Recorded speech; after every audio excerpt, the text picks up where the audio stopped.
Howdy, folks. My name is Connor, and welcome to That Bad Media. We are in the weeds of spooky season right now, and as the spookiest day of the year approaches, a day in which everybody is entitled to one good scare, I thought mine should be talking about one of my favorite film franchises of all time, my second favorite, in fact, in the appropriately titled Halloween franchise. Halloween franchise is so sentimental to me. It's what changed my life. It was my introduction to horror movies. We'll get to which movies sort of mean the most to me as we go through this, but I feel like movie rankings are so personal for people, and Halloween is one that I love talking about, but I also love hearing about it. I love hearing about different perspectives, hearing about what people like and don't like about these movies. So if you are watching this now, I would love to see your ranking down below. If you'd like to see my ranking more intimately, you can follow me on Letterboxd. President CM is the username to find. It's what I'm using right now on the screen right here as my reference guide for today's video. And so with nothing else to do, let's talk about my personal ranking of the Halloween franchise. And we're going to kick things off at number 13. And number 13 might just surprise some people. And it's going to be one of our most recent examples, but not our most recent because it's Halloween Kills. Kills is not a bad movie, and I want to make this clear right off the bat. I like at least every movie on this. I at least like them.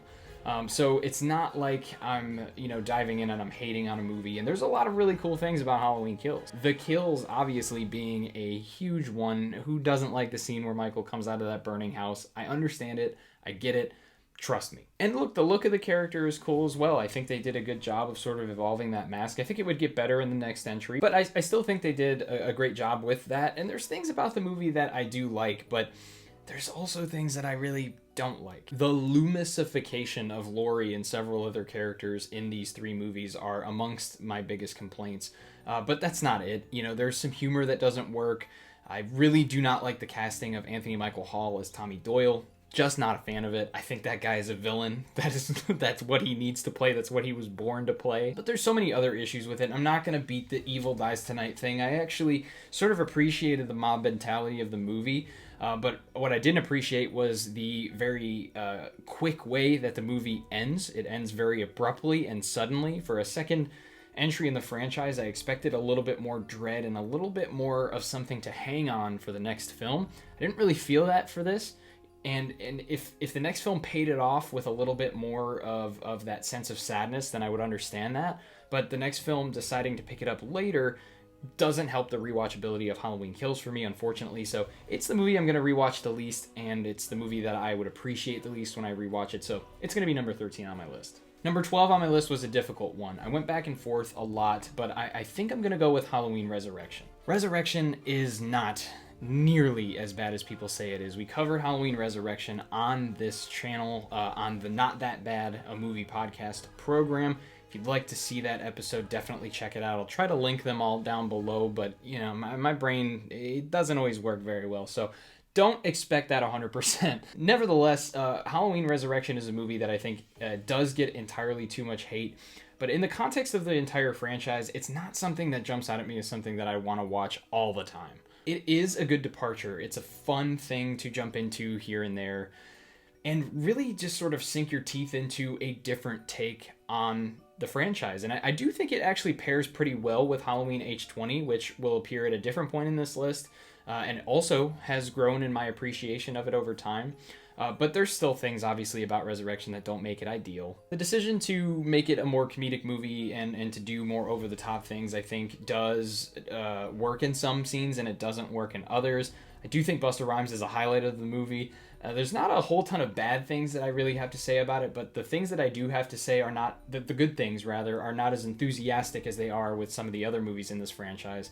So number 12 feels like an appropriate slot here. Even though the movie that's just above it, I also have major problems with. I would rather watch that movie before this.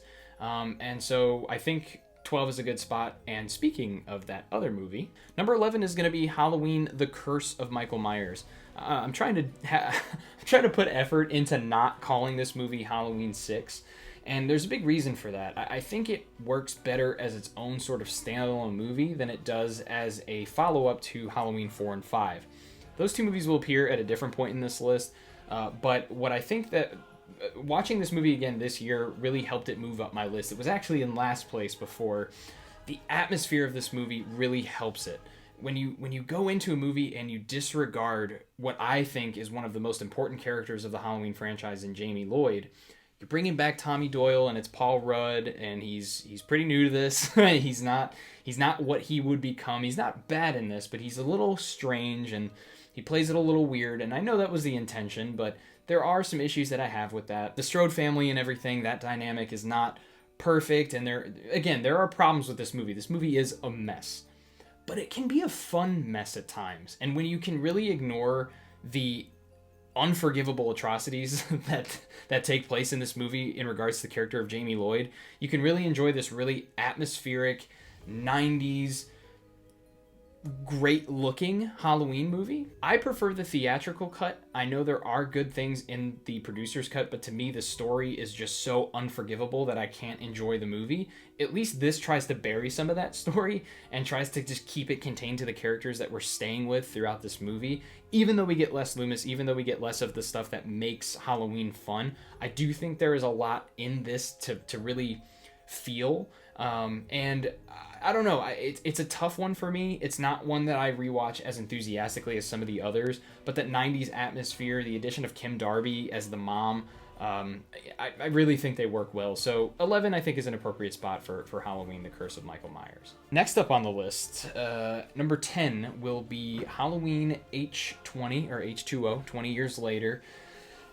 This one was one that was at the bottom, actually, within the bottom two for a long time for me, along with Resurrection. I just didn't get it. I'm somebody who unfortunately doesn't appreciate Scream the way that a lot of people do. It's just never really connected with me on that level, which makes me really sad.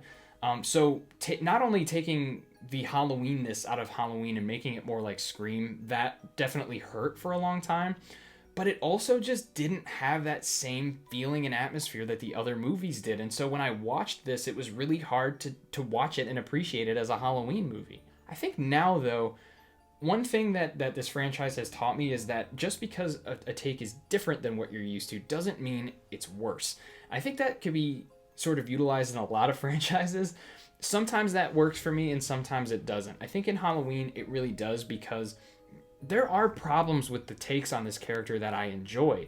So why would I not seek out enjoyment in things that are good about these other movies? And Halloween H2O is a perfect example of that for me. Yes, it's not the Halloween that I expected, and it's not really the Halloween that I would have written. I would not have done Halloween H20 in the style that it was done. But the fact that we have this as an alternative to the other timelines that we have, I think is really good. It's really cool that we have these different takes on Halloween, and I do say that now I do love H2O as a movie, and I do keep switching between H2O and H20 intentionally. I don't know what to call it, but yeah, the movie that came out the year of my birth and the year of our Lord, 1998. I do have an appreciation for it. I think there is a place for it in the franchise. And even though it's at number 10, I do want you to know that, movies from this point forward, I will say that I love. So H2O, I think, is pretty definitively my number 10, and that feels good for me. The next one doesn't feel as good, but it's a movie that started out very high on my list. At times has been as high as 2, but now it has dropped to number 9, and it's just based on appreciation over time, and that movie is 2007's Halloween. Rob Zombie's first effort in remaking this incredible franchise, or redoing the first movie. Halloween 2007 was a huge step forward in box office numbers and appreciation for the character, apart or at least the start of or around the same time as a bunch of other horror remakes. We had Texas Chainsaw Massacre in 2003. We had the remake of Nightmare on Elm Street in 2010, Friday the 13th in 2009. And so you get all these remakes, and this one does stand out for me. It took a lot of bold chances, and it did a lot of things that, again, don't stand out as things that I would have really done, but I think some of the things that they did change in this I really do like. While some of the scenes of Michael's childhood don't age well for me, which is really a big reason why I don't appreciate this movie. And by the way, this number 9 ranking and all of these rankings are for the cut that I appreciate the most of the movie, since some of them have several cuts. This one is its theatrical version. If you've if you've seen how Michael breaks out of the asylum in both of them, you understand why mine is the theatrical version. But there's just some of his childhood that just really doesn't work for me. And when I rewatch it, it does make me cringe a little bit. And as somebody who really likes Rob's work, I don't really want to be cringing at it. It just isn't his finest, in my opinion. But there's some really cool stuff in this, even in the childhood part. I mean, that whole section of the movie where we spend time with Loomis and Michael in the asylum, and we see his sort of decaying condition as he slips deeper into whatever is affecting him here, I think is a really, really cool way to do it. I think there are some shots in this movie that are amongst the best in the Halloween franchise. And honestly, as a way to modernize the movie, once you get to the second half of the movie, it's about the best you could possibly do in that regard, in my opinion. I think it does some things that make some people upset, and some of it ages well for me, some of it doesn't, and there's just some things that I can't really answer for, but the poetic nature of how the movie starts and ends, I think, is awesome. The progression of the story, Halloween 2007 definitely, I feel pretty good about it at my number 9. I don't feel great. I wish it was higher. I wish I could continue appreciating it more, but number 9 is where it will be for now. And we're not getting off the Halloween train yet, because next is Halloween, but this time it's the one from 2018. I got the pleasure to see this in theaters, and it was the first time I was getting a chance to see a Halloween movie in theaters. This franchise that I love so much, I'm finally getting to go see it. And at the time, it was the best thing ever. That's how I come out of movie theaters. If I am seeing something that means a lot to me, it's going to be the best thing ever, because it's a theater experience, and it's huge, and it's loud, and it's just amazing. In the case of Halloween 2018, though, it's another one like Halloween 2007 that additional watches both make me appreciate parts of the movie more, but it also really just destroys my enjoyment at some points when I'm cringing at some of the things that they're doing. Some of the dialogue in this movie is the worst that the franchise has ever seen, which this franchise has not ever been known for its fantastic lines of dialogue from characters not named Dr. Samuel Loomis. But this movie kind of takes it to another level. And there are also some really just forced attempts at comedy that just don't work, which is really surprising, because I know that this movie, that Danny McBride had a huge involvement with the script and the story and everything. Danny McBride's a guy who makes me laugh a lot, so I don't know what happened, if it just didn't translate well or what. But for everything that I don't like about this movie, there's something that I love about it as well. I think Halloween 2018 has some of the greatest moments in the entire franchise. It was really hard for me to put it at number 8. Most of this list was hard to make because I love these movies, but I had to prioritize the ones that I love more. Which kid do you love more? Sort of is how I made this list. And unfortunately, there just isn't enough to keep it there. But the score, the cinematography, certain Michael Myers and Laurie Strode moments in this movie, it's everything that I think it should have been at the time that it came out. Not necessarily what I would have done with that story. I remember writing my own script at that time and trying to get it, to them before they made a new Halloween movie. Didn't work out, obviously, and for some of you, that's probably a good thing. But I think that it was a really good attempt, and it kicks off a pretty solid trilogy overall, and really does its best to honor the original while also doing its own thing. Speaking of doing its own thing, number 7 is going to be Halloween Ends. My favorite of the David Gordon Green trilogy, started as one of my least favorite Halloween films. That is sort of a trend for me. Sometimes I watch a movie, I really love it, and then later on I don't love it. And then sometimes I watch a movie and I hate everything about it, and then I love everything about it. Halloween Ends was very much that for me. We did a live episode on Halloween Ends with our good friend Tony Crespo and discussed Halloween Ends. So again, I'm going to try to link that down below, but this was a really interesting movie, and I think the changes that they made it really difficult for me to swallow that being the end of this Michael Myers story. But when I really broke it down, as many bad things as there were in this movie for me, and believe me, there are. I mean, the treatment of Allison's character alone, the fact that she's somewhat important to the story, but she's really just kind of a pawn when she was really set up to be the next It girl in the first movie, I think was problematic. And some of the relationship stuff felt really forced, and it felt, a little bit too much. Some of the moments where Corey was a little bit more like Michael before that whole thing happened was a little forced. But boy, oh boy, were there some great things about Halloween Ends. The misdirection and having Corey being sort of our central character, I think works perfectly with what the original film set up. The original movie is not necessarily about this guy named Michael Myers who's going after this girl named Laurie Strode. And if you're ignoring Halloween 2, there's really no reason Laurie Strode should even be in these movies anymore. It's one thing if she is hunting this character down, but she's preparing for his return, for him to come for her again, and there really shouldn't have ever been a reason for him to do that anymore. In the first movie, what mattered is the evil that Michael Myers personified and how that affected the people he came into contact with. And what I love about David Gordon Green's trilogy, and especially ends with how it wraps up, is that's what that trilogy is all about. The first one is a good fan service movie. It does a lot of cool things, but it starts this whole thing of Michael doesn't really give a shit about Laurie Strode. Halloween Kills sort of doubles down on giving us really cool kills and moments, but again, it's removing that connection to the past and killing off some of these characters like Tommy Doyle, taking out other people who don't need to be there anymore, and really emphasizing the evil and destruction that Michael Myers brings. And then we get to Halloween Ends, where we see directly how Michael Myers and his evil have affected that town and their desire and need to make a villain when there is no villain anymore. For a while, Michael Myers is gone. He's in a he's in a sewer right now. He's not there, and so they need to find this other evil, and they make this kid Corey into their next boogeyman. And maybe it was a little bit of nature with that nurture. Maybe he would have become this, but we don't know that. And the fact that his evil then spreads and it causes more pain and heartache is a really, really cool way to build on the idea that the original Halloween set in place. And as much as I love the family angle, I'm probably a rare instance of that.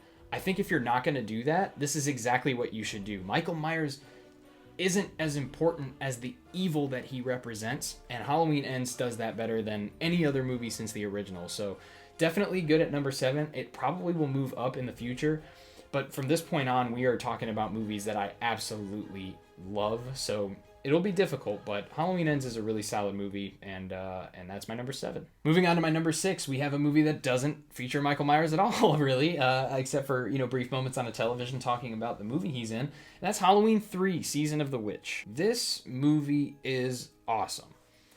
It's not perfect. It's got its issues. It has its pacing problems. It's a little generic at some points. You get this problematic guy character, alcoholic doctor character who's having sex with women half his age. There are problems with Halloween 3. But there's so much cool shit that they do in this movie, and it's honestly one of the most unique horror movies I've ever seen. It strikes a perfect balance between calling back to horror films of the past, very similar in ways to movies like Invasion of the Body Snatchers with Kevin McCarthy and so many other great movies of the early days of horror, or even as horror continued to progress over time. But it also just gives us this really cool take of like, what would witchcraft look like in the modern age, in the digital age? What could we do with that idea? And I think what they do in this movie is really upsetting. It's really visceral, but it's so cool that they were able to push it to that point and find a way to strike a balance so that it wasn't over the top, but it really felt like a really solid, a bit crazy and surreal, but engaging story. It also helps that it has amazing cinematography. It's shot incredibly well, directed very well by Tommy Lee Wallace. Some people kind of call this a de facto Carpenter movie, and there's so many cool things about it. I mean, the masks are iconic. So yeah, Halloween 3: Season of the Witch definitely belongs as a top tier horror movie, and for me is my number 6 in the Halloween franchise. Now we get to the top 5, and I can already tell that there are some people upset that they haven't seen some movies this low on the list, and hopefully either I continue to upset you so you keep watching, or I don't upset you any further so that you can have some fun with the rest of this.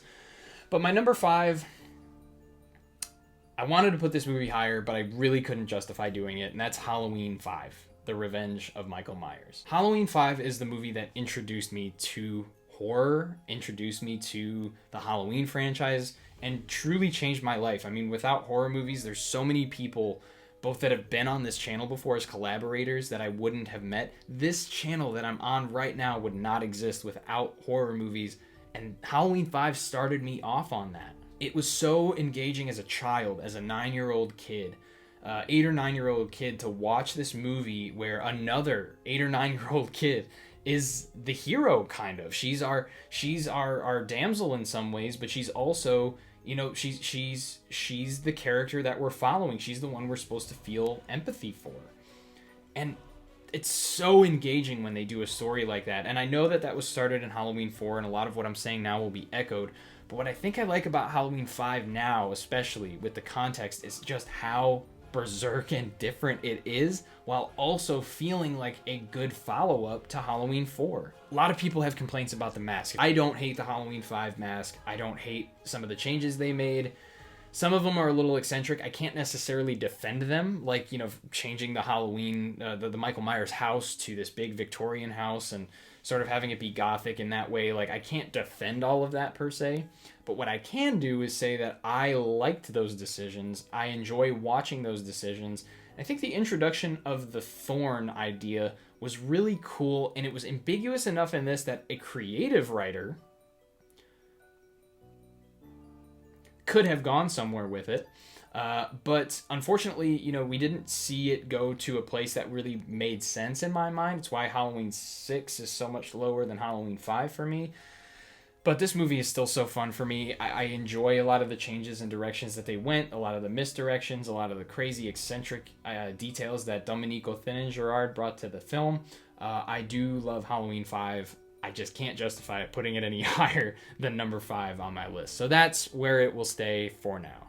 Number 4 might turn some heads, the fact that this movie is so low. I rarely see it this low, but it's Halloween from 1978. The original film, the one that started it all, and what many people consider to be the greatest horror movie of all time, at least the greatest slasher of all time. Halloween really set off a chain of events, and it changed the genre forever.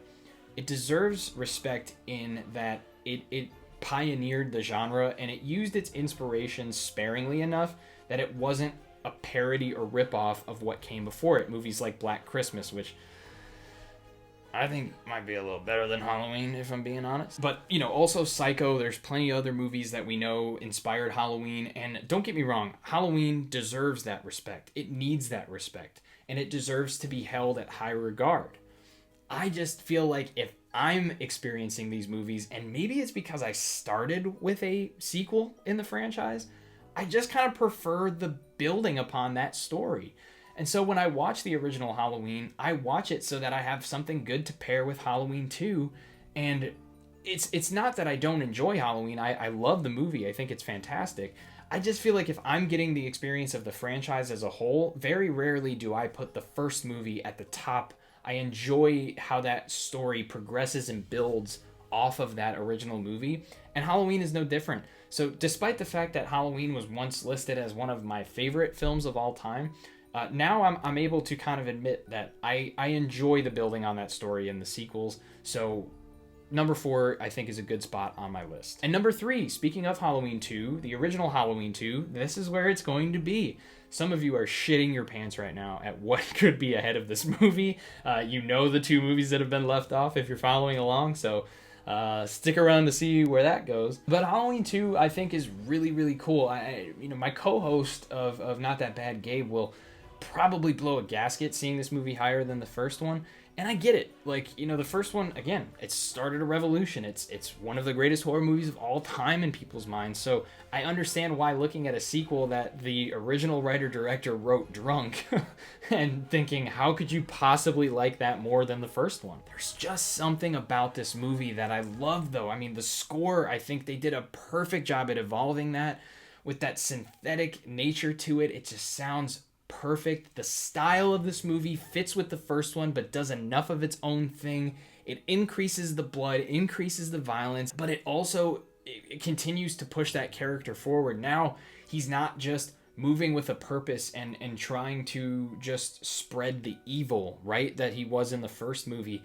He's beaten down, he's worn down, he's moving on autopilot. He still has his objective in mind, and that's to get Laurie Strode. And we look at the family angle, and I know people don't love the family angle, but I do.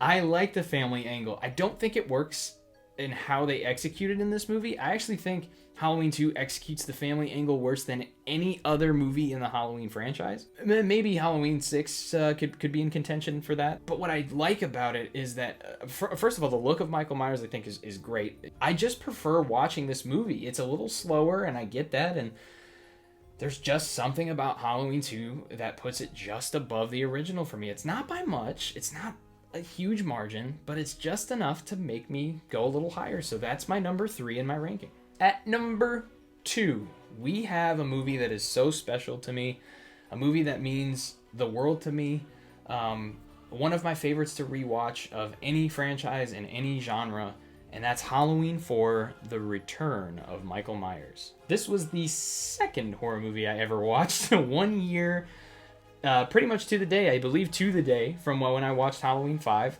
I sat down and was able to catch Halloween 4 from the beginning, and then Halloween 5 from the beginning, and it just was so special to me. I know there are problems. People don't like the mask. People don't like how Michael Myers looks. They don't like how he moves. They don't like Jamie Lloyd. They don't like the family angle. They don't like all these things, and all those things just work for me. I can justify those things, or I can at least look past them to enjoy this movie.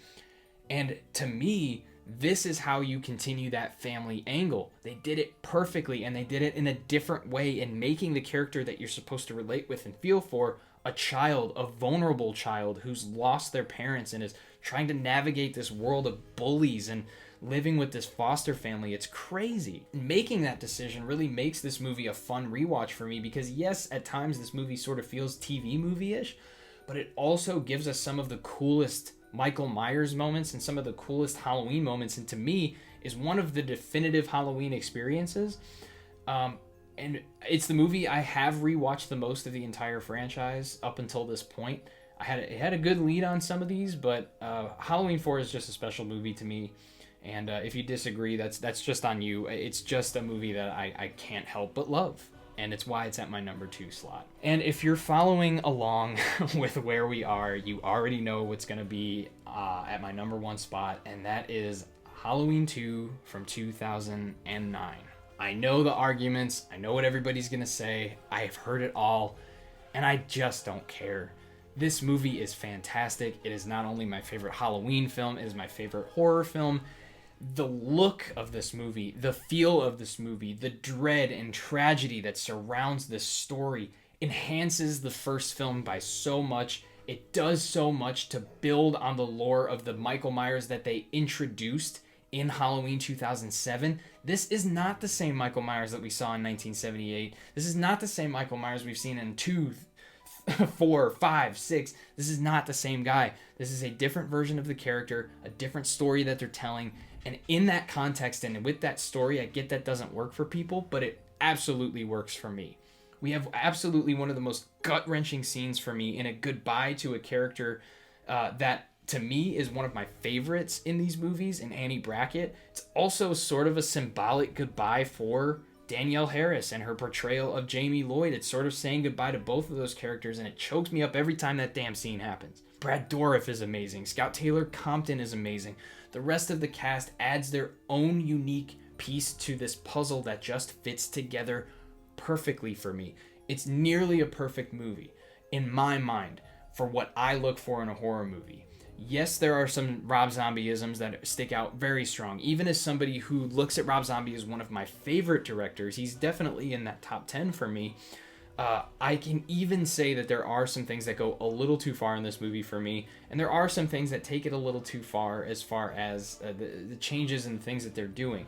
With that being said, though, I can excuse them because the rest of the movie is so good to me, and it progresses so well. The poetic nature of how this movie ends, how the characters break apart from each other and come back together just works perfectly. Halloween 2 from 2009, Rob Zombie's Halloween 2, RZH2, whatever you want to call it, is absolutely my favorite film in this franchise, and it takes my number 1 spot. It's going to be really hard for a movie to dethrone it. So, folks, that is my ranking, and that concludes my ranking of the Halloween franchise. Like I said at the beginning, I would love to see your ranking down below. I'd love to hear your reactions to mine, even if they're death threats. I get it. I'm a little I'm a little out there. But if you enjoyed this video, I would also love if you'd give it a like, maybe give it a share, maybe give it a comment saying something else. Whatever you'd like to do to show your support, I'd appreciate it. We also have a website, thatbadmedia.com, where you can see all of the backlogs of our podcast, Not That Bad, as well as many other things that we're doing. Links to all of our social medias, our Patreon, everything is on our website. So please check that out if you want to take your support to another level. In the meantime, I hope everybody is having a safe and happy Halloween season. And when Halloween comes, just remember, everybody is entitled to one good scare, but don't be an asshole. Thanks and have a great Halloween, folks.